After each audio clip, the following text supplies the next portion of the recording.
Beautifully ignited souls, we are ready for a new creation. Beautiful ignited souls, thank you for joining me, Crime a Queen, on the Earth Ship. Yeah, this is where, of course, we learn to cultivate the art of self-love. Now, my intention is to have a little chat, a little opinion or something to do with just to cover an aspect of my teachings, which is, of course, sexual abuse, but really it's about cultivating the art of self love. But specifically for people who have been sexually abused, traumatized, molested, or whatever, whether you have been the perpetrator of such crimes, incidents, whatever it is, you may not have known better at the time. But guess what? You know, the universe has not left you out on this channel. The universe have included the left and the right because we are about to create balance and to say, yes, we are learning to ride over this and to learn the art of self-love. While learning the art of self-love, we have to cultivate this just like we had Adam and Eve in the garden. If you take, for instance, what it means to have a lovely garden, you don't just leave things and just to grow as it pleases. You handle plants, your hands are in the soil, you deal with all the elements, fire, air, water, and earth. You deal with those things, and of course, to create a right environment for that plant to grow.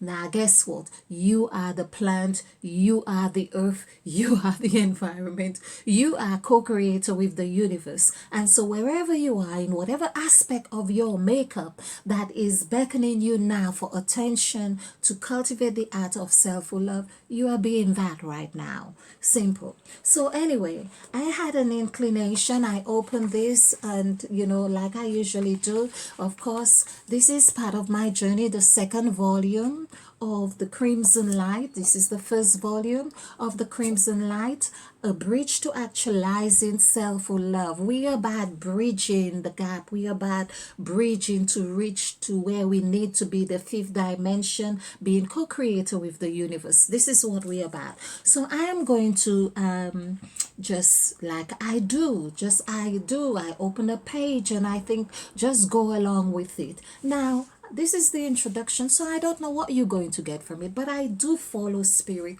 and to say, okay, just go along with it. And chapter 5, of course, because 5 is key. So, bridge construction. This is like what my bridge was constructed. So, I won't give you too much on this, but I found this one of the most delicious chapters because there was a real wonderful awakening and realization that I had found a key. This is why it is called bridge construction. So, there are no accidents and no coincidences. And remember this, nothing happens by chance, but by choice. Nothing. I had made the choice to go into the school with the woman in black and observe the white face clock on the wall had showed 11 o'clock sharp just before going off to sleep on for an hour on the red couch. I also noticed that I had awoken at midnight to the bright crimson light all around. I was not afraid to step outside, for I had become one with the door that had beckoned me on. That's when I discovered that it was still bright outside, and I saw the dogs, whose language I understood, just like the 6-inch thick door. So, of course, the door was six inches. Now, you may be wondering why 6 inches. This is what they are talking about, 6 feet apart. But that's how spirit was working through me. I was able to actually have a relationship with this dog. Okay, I could breathe. Resignation gave me a nudge. His usual cue for my attention, by which I understood that not a lot happens without resignation. An eclipse had taken place. Chatterbox's presence seemed completely overshadowed by resignation's liveliness and extreme joy, like a warm sensation going down my spine.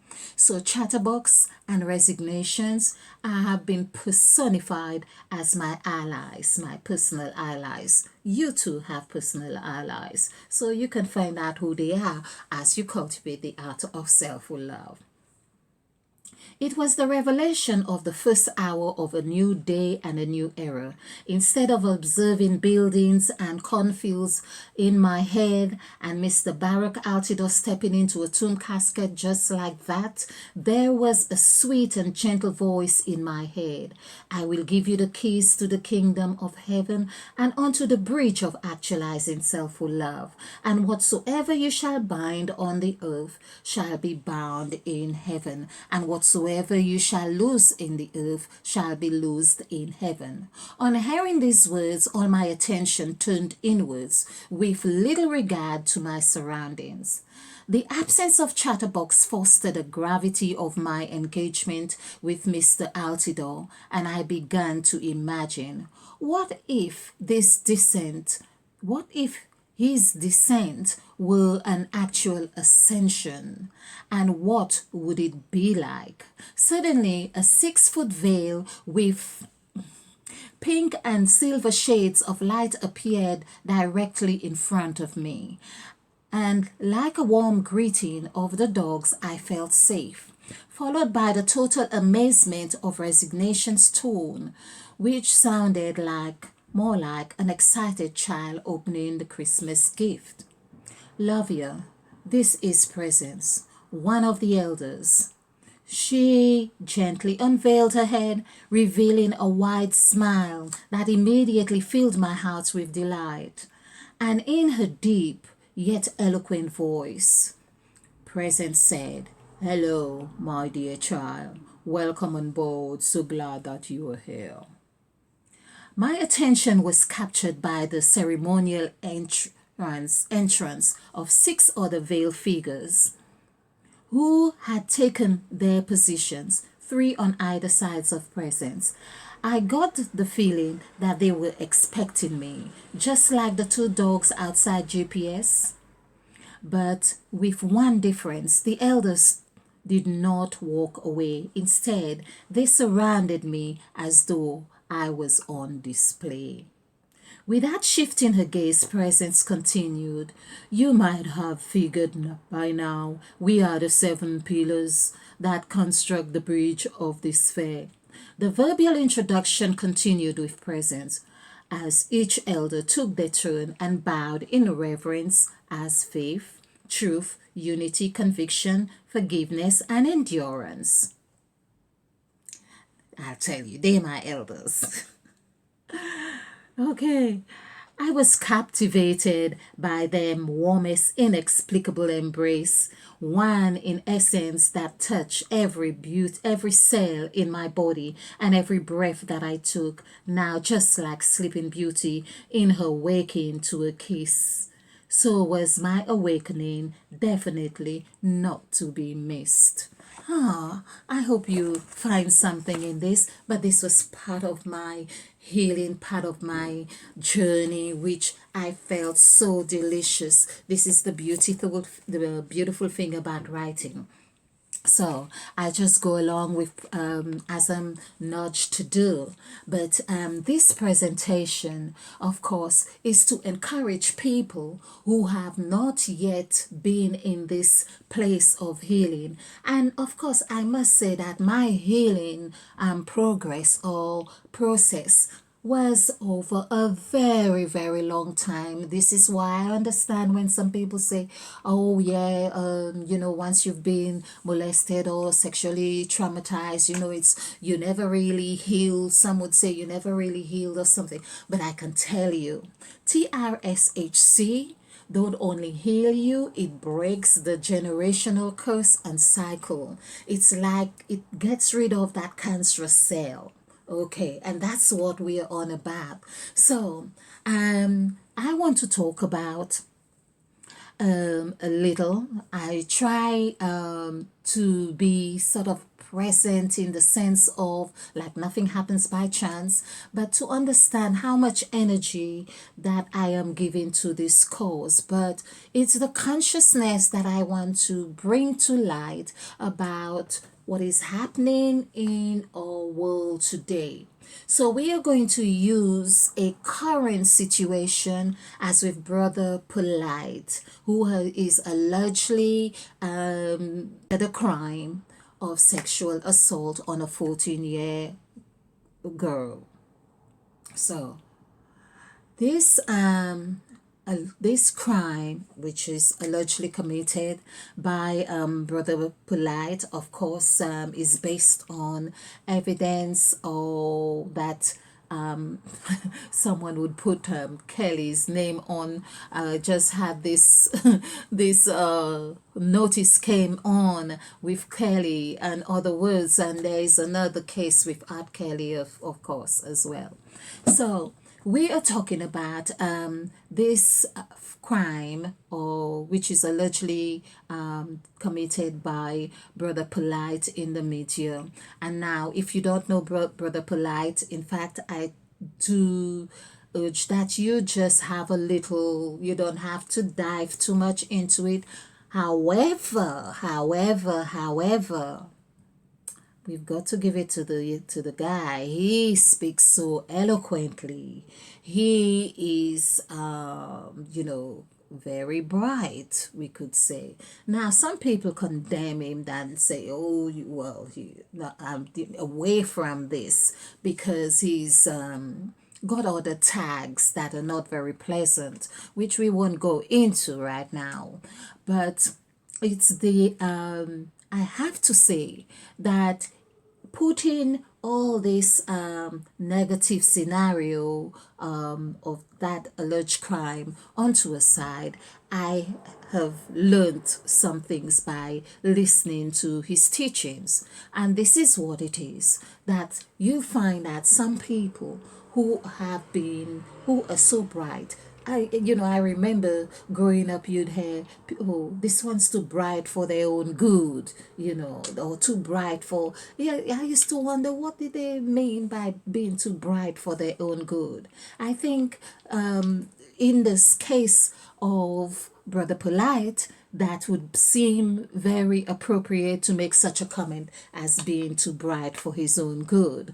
Because even for instance, after this alleged, the cases or charges has been brought, counts or 7 counts of charges that are up for whatever to be in court to be presented, and I am not quite sure, but yeah, he's on bail for I think 46. That was something I thought, 46,000 dollars, and I thought that is really like number 46, the crucifixion, the sacrifice, So I have been watching and looking at this case a lot from a spiritual, when I say spiritual, from what I teach from that perspective. So I speak a lot on number 14, for instance, and the young lady is 14 years of age, which correlates with Eve, EVE, which is 14, directly 14. Our 1 plus 4 is 5. And if you watch some of my old videos as well, I also say that 5, of course, correlates with Christ too, and Christ had taken on the same kind of the embodiment of Eve in the story of the crucifixion. So there's 14 on the clock here. So we are looking at, I have been looking at this case in that kind of perspective. So, for instance, what is the global message here, if you like? It's more like a global message. It's more like Eve, or okay, someone ate of the apple, and Eve is going to gets the blame, but no one remembers to say, well, hey, in the story how we read it or how we've been taught, the command of not eating of the apple or touching of the fruit was not given to Eve, it was given to Adam. So people have been going on with this, oh, she's the root of all evil and so on, and but my teachings are very different. I see that as the two serpents, the caduceus. There's a medicine happening right here. That seven, a serpent, the two serpents are representation of a healing. I see it as the 14. Number 14 is indicative of that newness that we are moving into, a new creation. Like we say, we are ready for a new creation, and it comes, this is where, like in the teachings of Jesus, there is something, it says, like wisdom will come through a child, if you like.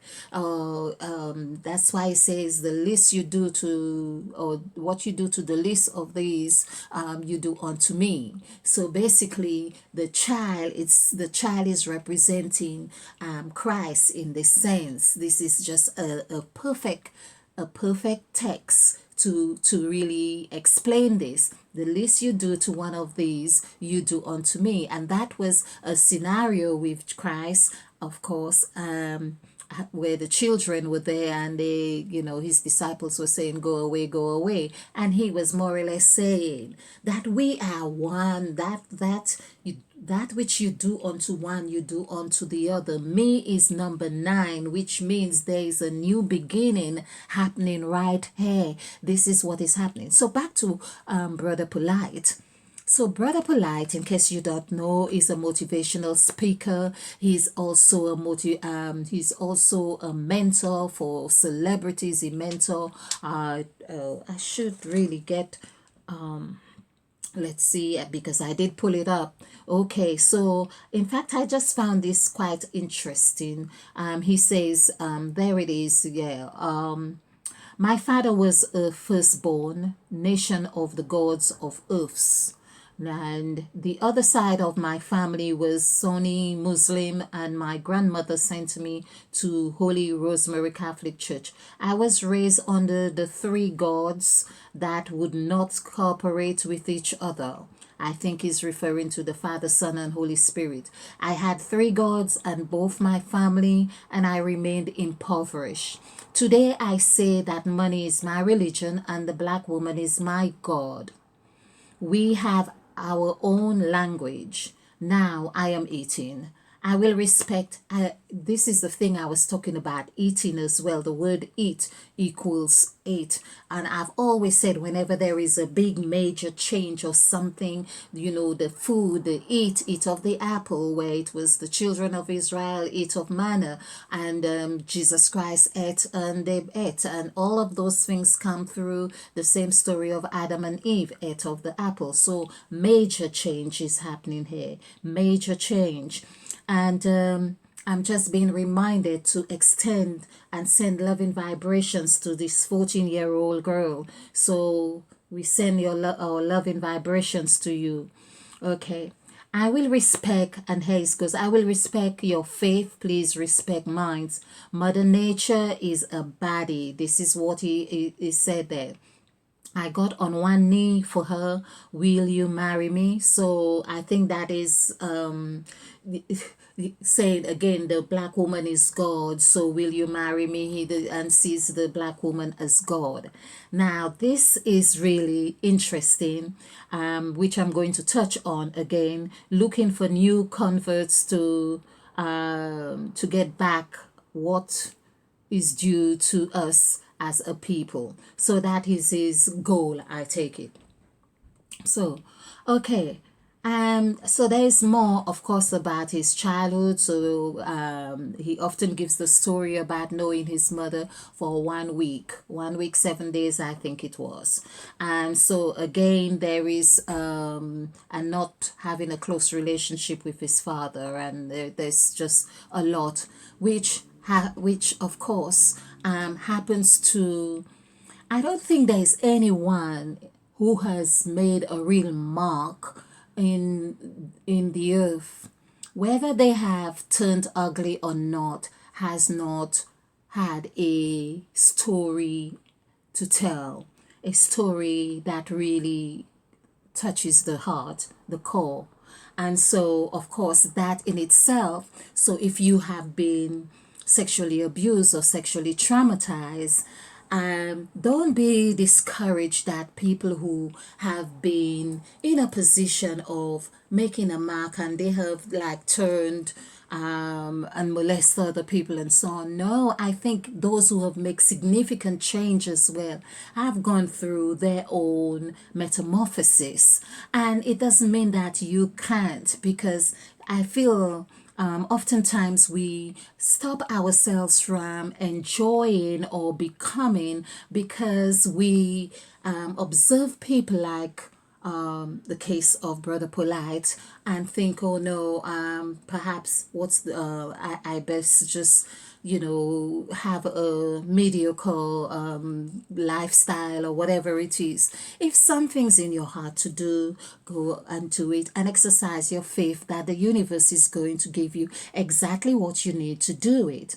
When I started writing and I thought I'm going to write one book, and I knew that I had to write a book, but I went on not knowing much about writing, but I ended up writing too. And of course, I've got other volumes for me to edit. So I'm just saying, not only that, the most beautiful thing about all of this is that the journey is so delicious. You are becoming the expression of true creativity, whatever the universe had created you to be.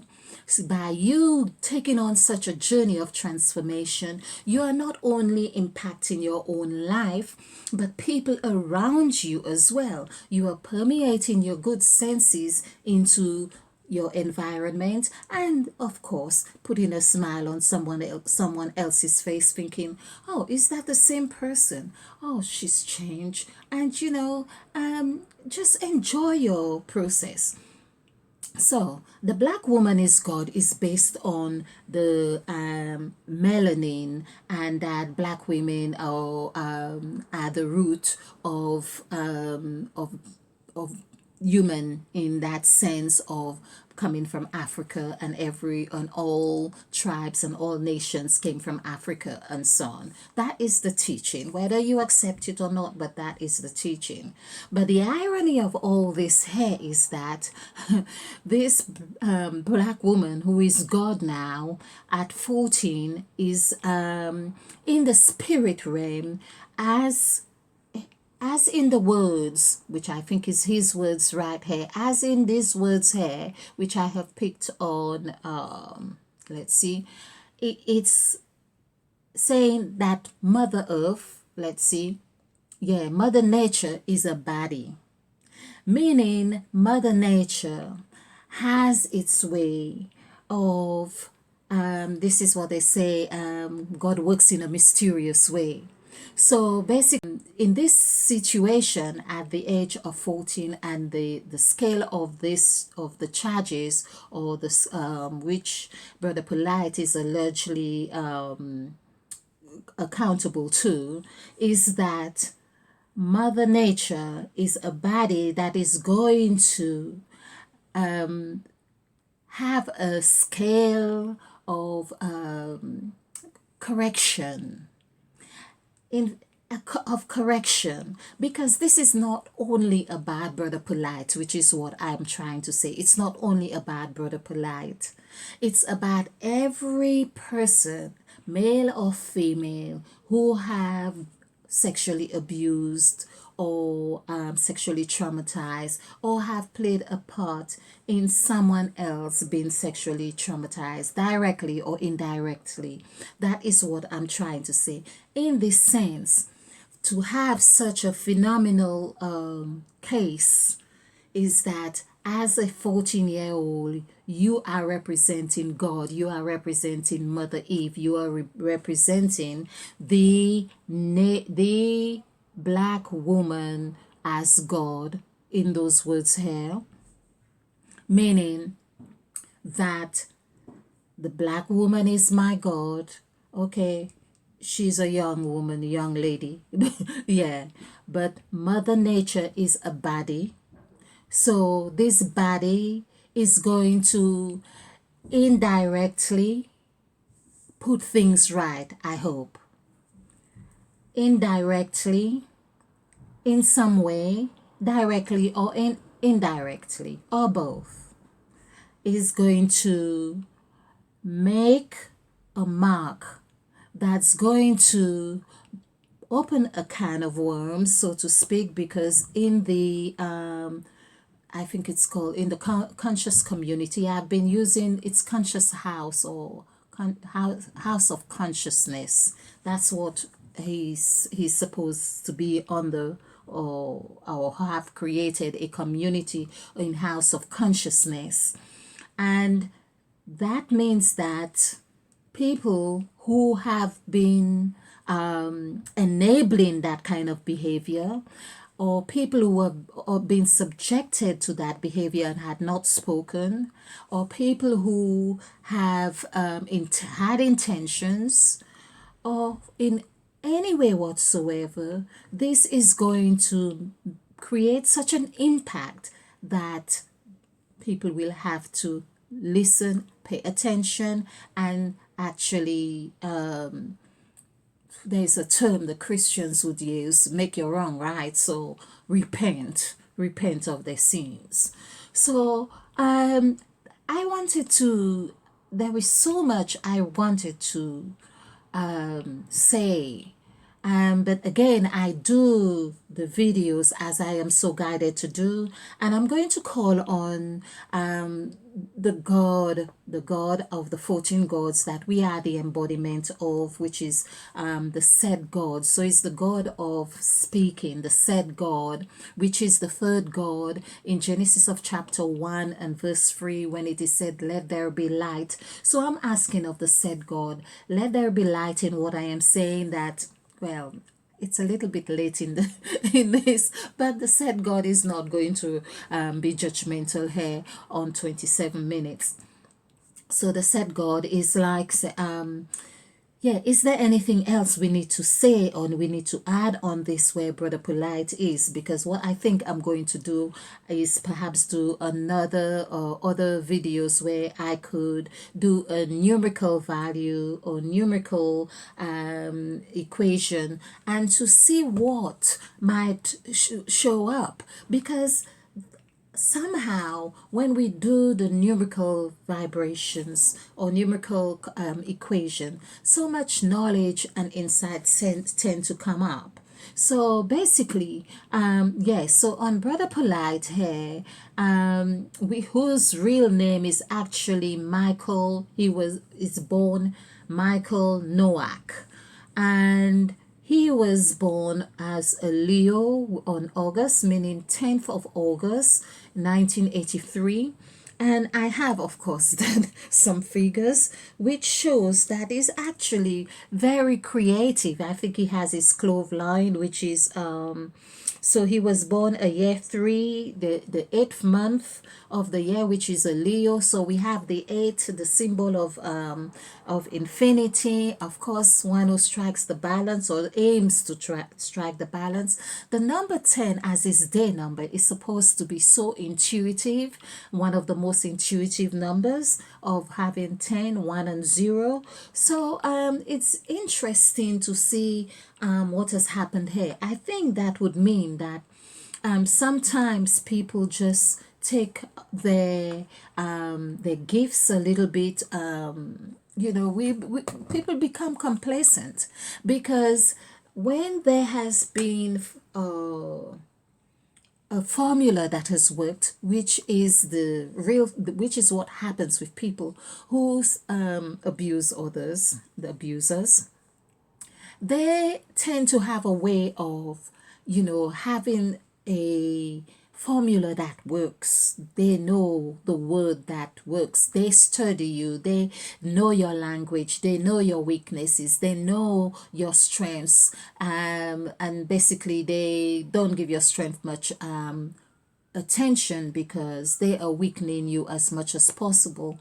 But there is the other thing that happens, is that as the human nature, we have a tendency to, or aptitude, if you like, or there is a natural and innate tendency to grow, to evolve, to develop. And no matter what it is that you're doing, whether you are singing, the more you do it, the more you evolve in that area. Likewise, in any acts of sexual misconduct, the more you do it is the more you would want to explore. There is an innate tendency to want to explore and to do more, to arrive, to evolve. And that, in a sense, is where often these people who are that way inclined to traumatize others have that's how they actually get caught. Now, there's the other thing that happens too with people who have been subjected to that kind of behavior is that again, the more you do something is the more you are likely to do it, and so on. So being weakened and weakened because you have now allowed yourself to take that position. Oftentimes, even if you don't like it, even though you find it unpleasant, even if you're ashamed, but then that becomes the road that you are on. It's like being on the A406 or something, or the A25, whatever it is. So you on that road, and sometimes it's difficult to say, no, I'm going to turn off.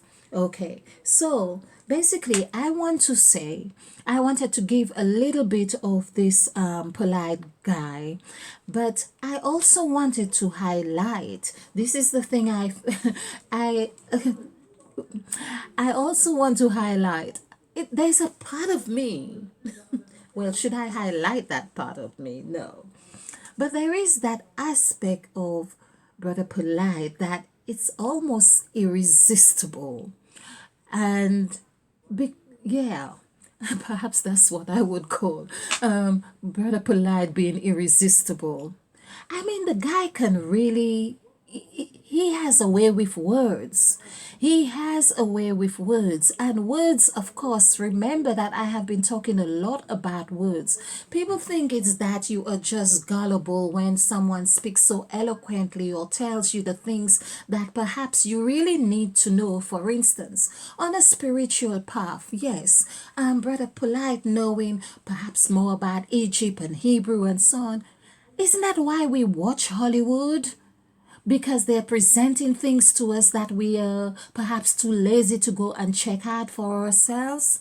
Isn't that why we were glued to a set? We watch documentaries, videos, and all kinds of movies and stuff because they're not talking like the other day and no, they are just getting you thinking. Even if sometimes you already like I often say, oh, I wrote the script because I could see what's coming, but it's that he speaks so well, he speaks so eloquently, he can hold an argument, even if what he's saying may not make total sense, but the idea is he can argue a point. And I find that very fascinating.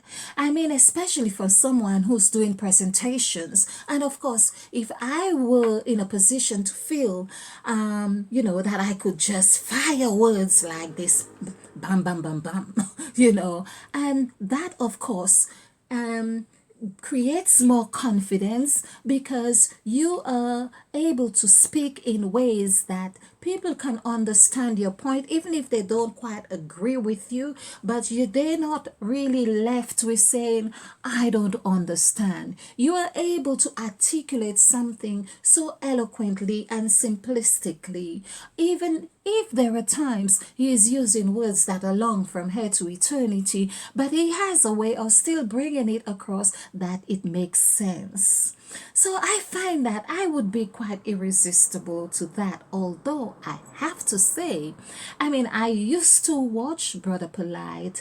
I watched him a few times, and this is because, of course, because of my own personal journey, I have learned not to subject myself to any one specific person in the sense that I have to speak their language, drink their word, and so on.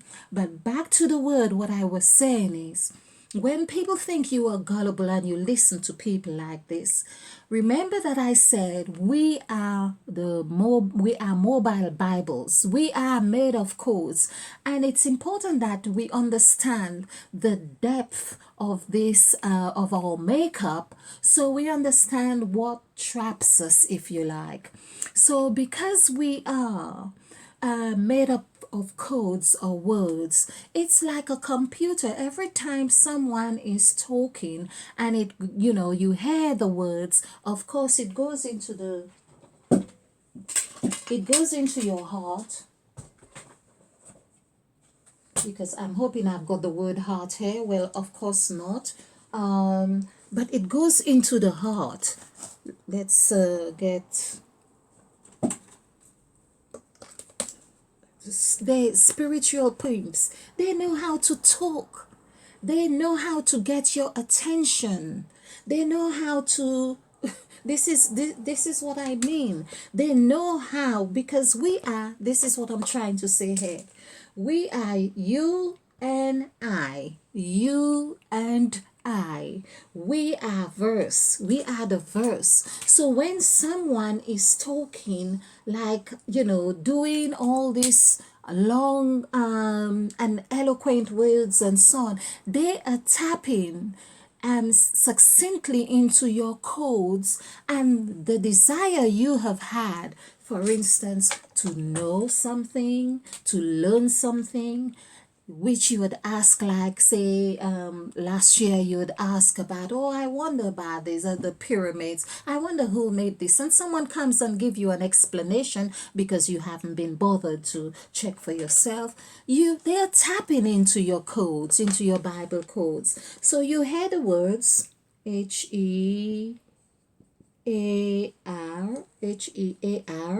you hear the words, but the words are in your heart. So the T is just that cross to or nail to, it's just to nail it there. But they actually, of course, let's just put this Hear. So the words fall on your ear. That's why you have eardrums, rhythm, and in your heart, heartbeat. So when you have these two things working succinctly, it's like music to your ears. This is what I mean, I would find Brother Polight very irresistible myself. Because for me, it's about someone, he's got a mind, someone who can articulate, someone who's able to give you. He speaks how many languages? He actually created his own language as well. His daughter, he helped deliver his child, knew about the placenta and, and the splints and things, and to what to do to get his child. His child is 4 and speaking 4 languages, he said, whether it's true or not. But I think the child would, know few words in each language that he's talking about. But still, isn't it something? So I'm saying I would find that irresistible if I had not been awoken. I would find Brother Polight very interesting. I would find him very fascinating. I would find him very captivating. He would have been my spiritual pimp in this sense. So unless you are awoken, yeah, I would have him as my spiritual pimp, basically, and glue myself to paying attention to him. So I would find him very irresistible. And so I am encouraging people who have been sexually traumatized, or who had some trauma, or who have been a perpetrator, or whatever it is. Learn how to cultivate the art of self-love for yourself, When you do that, no one can actually use your energy without your consent, and that in that way that you are conscious about how much energy you are giving to anyone, or you are actually dealing in fair exchange of energy, meaning that you know that you are learning something, also you are remembering to like and subscribe and share of the videos. So thank you for watching, people. Like and subscribe and share of the videos. I am Crime Queen, your partner in crime.